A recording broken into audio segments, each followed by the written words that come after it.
YCP ప్రభుత్వంలో సంక్షేమ పథకాలు అందని కుటుంబం లేదని ఎమ్మెల్యే బాలినేని శ్రీనివాసరెడ్డి అన్నారు. ఎన్నికల ప్రచారంలో భాగంగా నగరంలోని 17వ డివిజన్ పెళ్లూరులో బాలినేని ఇంటింటి ప్రచారం నిర్వహించారు.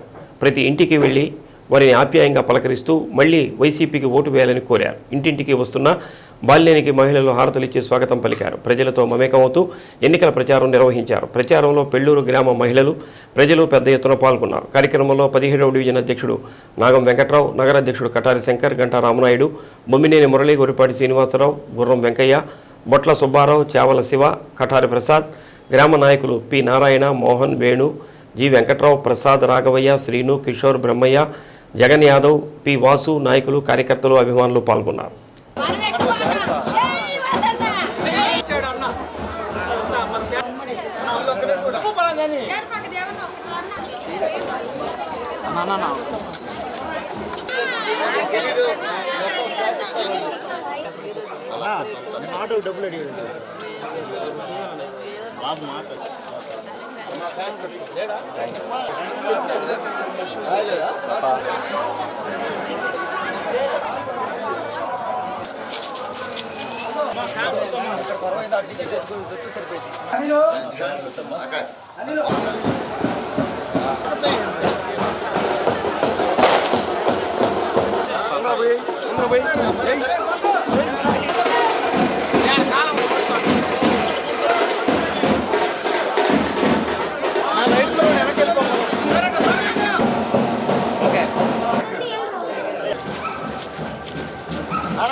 జై వాసన చెప్పాలి.